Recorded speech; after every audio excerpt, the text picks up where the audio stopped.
Well, hello. Welcome to the Richard Wade Review Show. Today, I've got a very special video for you because this is one of my favorite handheld machines I've seen in a long time. Sorry about that. Let's see. Here's a box. It's an RGB30 made by Powkiddy. I've opened it up, so this is not the packaging that was with it, but it basically just came with charging cable, a little tiny instruction manual, but they're not very important. Alright, put those over here to the side. Oh, it also had a little protective thing covering it when it was in the box. Alright, so this handheld, as you can see, it's got a square screen, which makes it very interesting for things like Game Boy Color. You can even play Pico-8 games, which is also very nice. So let's look at this because I don't know. I guess we'll just open up. Okay. We'll open up Adventure Island. Show you what that looks like. Because of its aspect ratio, this fills almost the entire screen. So Game Boy games are super great to play on here. And you can use Retroarch settings to change the colors. Like if you want it to be green, for example, you could open it up. Let's see. How do I do that? Oh yeah, I hit select and hit X.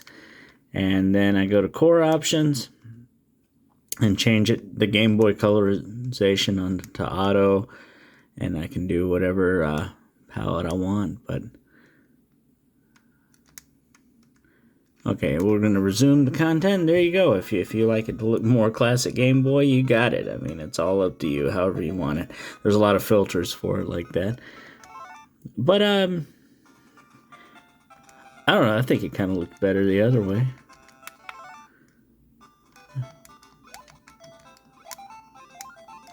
I guess I got to get a weapon here somewhere. Oh, there we go. Yeah, got axes. So as you can see, it's looking pretty good. I remember really liking these games when I was a kid. I had the Nintendo version, though. I didn't have the Game Boy version. So you just hit start and select to exit. Just drop some hair on there. I was petting my cat, which you'll see my cat later in this video, because I filmed another section that I'm going to talk about here in a minute. It plays Nintendo 64. Everything on that, I think, works fine. I haven't really played much of that kind of stuff, but you know, we're going to open up Super Mario 64 and see how that runs. Or is it just called Mario 64? I think it starts. Yeah. Mario, where are you? I don't see it. Where is it?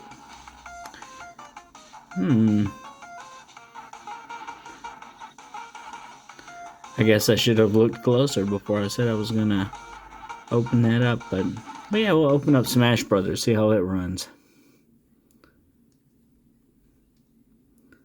This has an RK3566 chipset in it, so it's pretty good at running things. I mean, you might get an occasional stutter here and there, like that just did, but for the most part, it can run Nintendo 64 okay.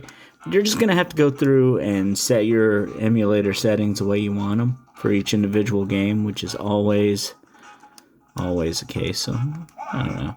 Just go with Mario. I don't know.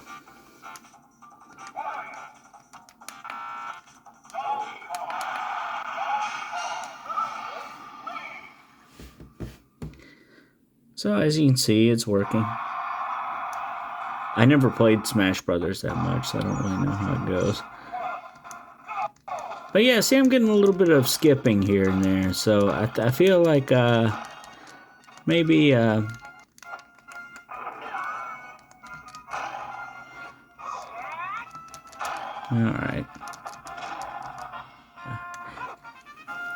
But again, you can also change the core on each thing. Like if, say, you can go to your emulator settings. Where is that stuff at?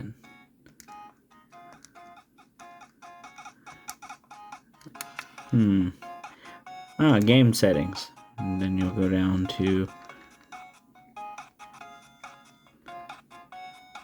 Actually, I don't know where you do it at. I haven't tried it here. I set the game aspect ratio to core provided so that nothing would ever be stretched. You can go back and find that later. Oh, but my point is basically that it's going to be good at running everything that's on here. It's got 32x. Dreamcast works just fine. I'll open up some Crazy Taxi because that's a good game to show you how it's going to run, I think. I have to remember what the controls are on here. I believe that the gas is R2.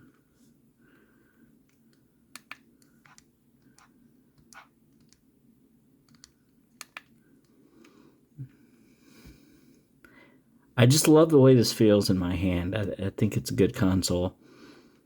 We're back. It's party time. Let's have some fun. All right. Let's go back to the rain. Go ahead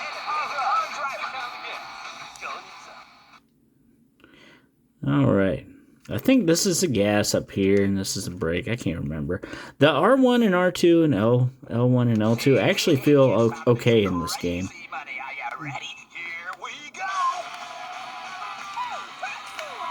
Yeah, there we go. Oh no, hidden the tree. That's what I get for looking at the phone screen instead of the game. Alright.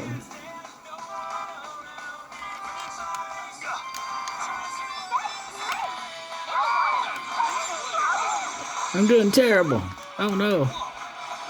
Oh well. But you can see it's running flawlessly. There are no issues with Dreamcast at all. So I'm gonna exit that. And now we know it will run PlayStation and everything fine. That's if it will run Dreamcast. That's not an issue. PSP it does great at. I'm gonna actually load up the Angry Birds game. And play a little bit of that so you can see PSP performance. Not that this is a super graphically intensive game or anything, but it's fun and I love it. I've always loved Angry Birds. There's just something hilarious about it. Just mad little birds murmuring things and trying to knock over the pigs. Oh, there's Georgia. That's my cat. She came to see me. Hello. All right, let's... Yeah, killed the pig. Woo-hoo-hoo. So, one thing about PSP is that it's 16:9, so it's rather small because this is a square screen. It's perfect for retro games, and but for PSP, it's probably one of the less good options. I don't know how to... Oh, yeah. To exit PSP, it's using an external program, so it's not using Retroarch. It's using PPSSPP, and so you just have to hit the two control sticks instead of start and select, and then just go down to exit. All right. So we're out of that. The next thing I wanted to show everyone is... if you play like, there's MSX2. I've never played any of those games, so I'm going to have to try that sometime. But yeah, the next thing I want to show people is, say, if you want to play like, I don't know, let me think of something that is, go to MAME, I'll go down to the D's. I'm gonna load up Dodonpachi because it's one of my favorite shooter games. So far to scroll down, there's so many games on here. D. Demon Devil Dingo. Oh, Dodonpachi 2. Okay. Actually, I like that one. That's my favorite, I think, of the Dodonpachi series, or at least the newest one. I don't know about my favorite. I like it though. Uh-oh. I wonder why that one didn't load. Wonder if I pressed something. Alright, and it's going to give you this thing, this little warning. You can turn that off if you want. But, when you're playing vertical games, that's what I'm getting to, the vertical games. And most of those are going to be on arcade. Come on. Gotta wait for the whole boot up thing. When you're playing vertical games, it fills up almost the entire screen. So vertical games are beautiful on the system. And I'll just play a little bit of it so you can see this.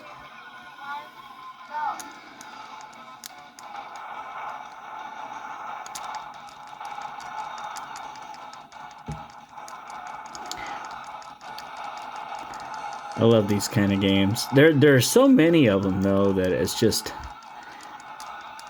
you can never even play them all if you tried. I have an arcade machine I built, and I played probably 1,000 of these, and there's still like 4,000 left. So, you know, but I do have to say that the ones made by Cave are some of my favorites. I actually want to see if there's any of the Cave ones on here, like Espagaluda or something, the newer ones.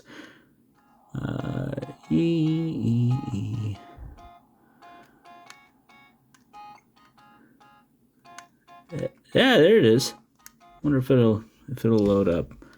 Some of the arcade games, they have weird setup stuff in them, and you have to go change cores to get them to work correctly, stuff like that. Well, this one actually loaded. Imperfect sound, missing serialization. That sounds like it's working to me. You got to turn it up a little bit, though.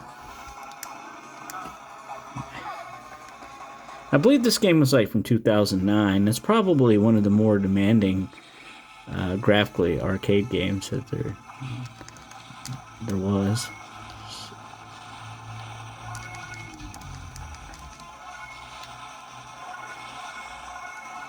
Oh, don't have it in frame, so gotta be careful about that. If I look at the phone screen, I have trouble playing the game. Not that it matters that much, you know, but yeah, I definitely recommend this. But this is a great system for vertical games. So I'm going to exit real quick and talk about the last reason I like the square screen. And it's Pico-8. Pico-8 is a fantasy game system. And this is not the newest version of Pico-8. To upgrade it, you have to buy Pico-8 and actually...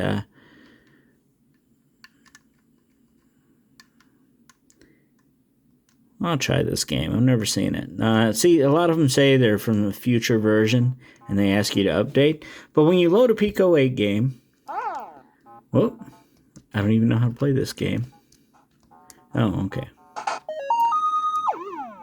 A cursed flail. Alright.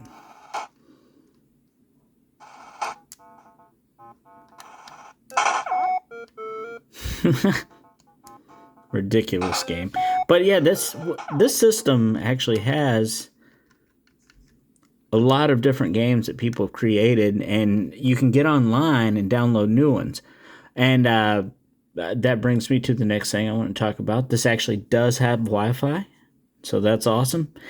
And the main reason that I wanted to play the system, or buy the system, I mean, shut that down real quick, is that it has HDMI out and it has Bluetooth. Now, I've tried ARKos. I've had good luck connecting this with both JELos, which is on it by default, and which this is, and ARKos. I've had good luck connecting the Bluetooth speakers and stuff like that. Bluetooth controllers, I've had trouble with JELos. I think that it will connect to some, but it wouldn't connect to my PlayStation 5 controllers very well. And when I did ARKos, it would connect to the controllers well, but none of the games would play. I mean, maybe I needed to update some stuff. I'm going to try that out again. However, I was able to use USB dongles, and I made a quick video about that, which I'm going to play really quickly here. And I'll be right back in a second after these messages from me. Alright, as you can see now, I've got my RGB30 hooked up to the television with the HDMI cable on the top. It's kind of weird because it puts the menu in this bottom corner. The unit has Bluetooth on it. However, I had trouble getting my PS5 controllers to hook up to it. Like, I tried out ARKos, and it would hook up there, but then Retroarch would not recognize all the settings. Oh look, there's Georgia. She wants to be in the video. She's my cat. Alright, so I tried using a USB dongle, which is just in the OTG port, and I have an adapter here that lets me plug in PlayStation 2 controllers. So that worked. You know, since I plugged it in, I recognized it, just started working immediately. So I guess it's not an issue. I do hope that maybe they can get the Bluetooth issues fixed where it can hook up PlayStation controllers. I have seen that it could hook up to other types of controllers, and I think it's just a software issue that has to be fixed, basically. So now, I'm kind of holding my phone with one hand here, so now I can, as you can see, I'm changing the menu with the buttons, and I'm just gonna go open something. I don't know. Let's say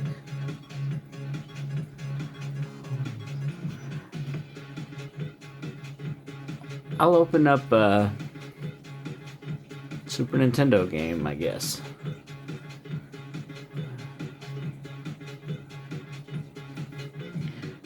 Alright.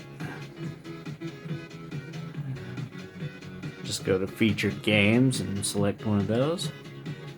Alright. And why not? We'll just open up Aladdin. Alright. Now here's the interesting thing. Even though the menu is in that little corner of the screen, when you open the games up, they're full screen, and they are at their original aspect ratio, so you're not going to get like stretching or anything, as far as I know. Let me see, I had to skip this part real quick with the controller. You know, maybe I should have chosen another game. I didn't know what this one looked like, but yeah, I'm just gonna hit start and select and then scroll down to another one. So let's load up another one real quick.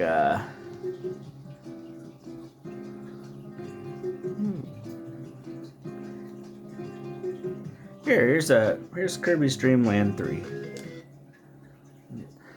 Alright, I'm trying to hold the phone up. I'm sitting on the floor here with the controller. But yeah, as you can see, full screen there, but it's not stretched. It's at 4:3 aspect ratio. Any content that is 16:9 will fill up the entire screen. So this is definitely a good console for playing games on. You could hook up several controllers if you wanted through USB. I've ordered some wireless Wi-Fi controllers that hook up through USB, and I'm going to use those until something gets done about the issues. But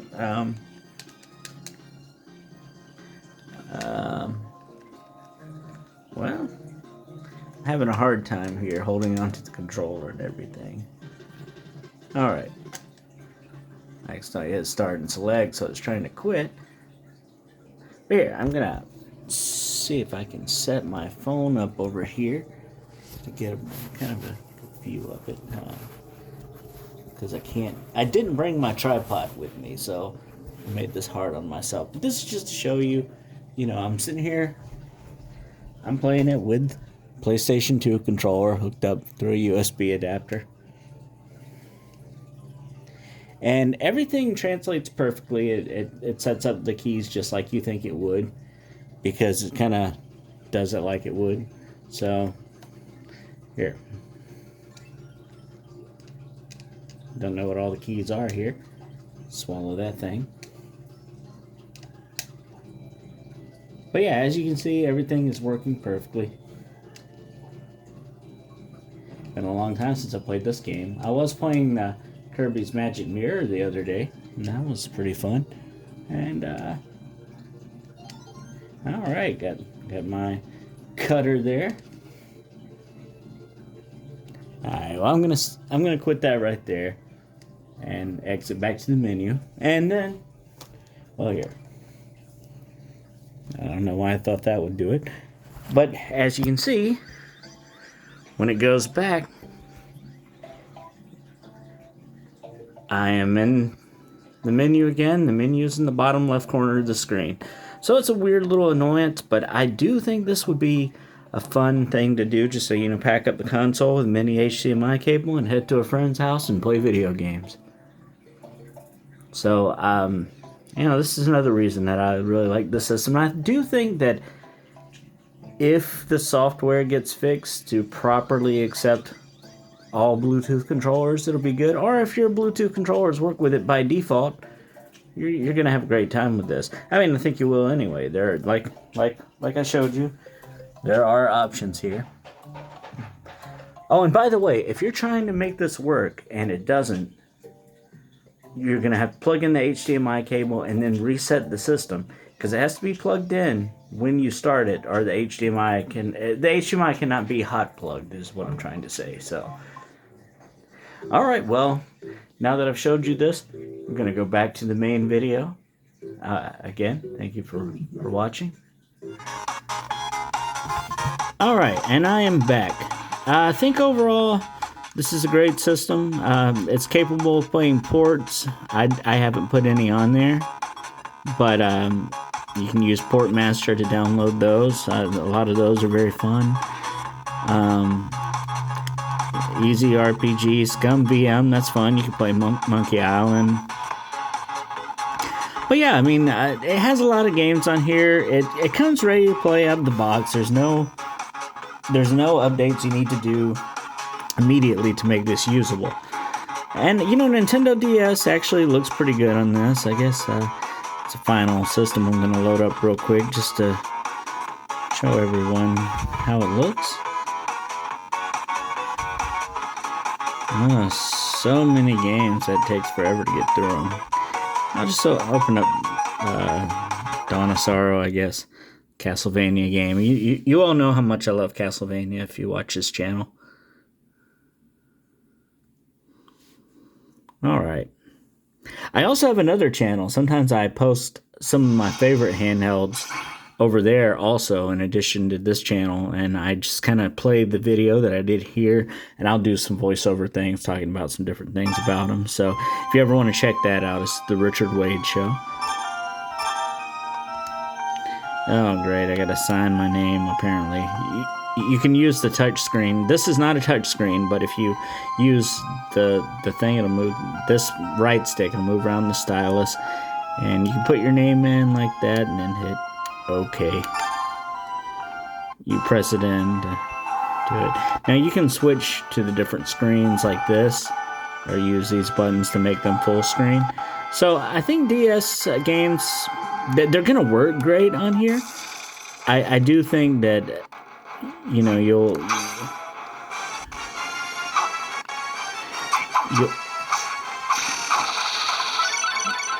all right, yeah.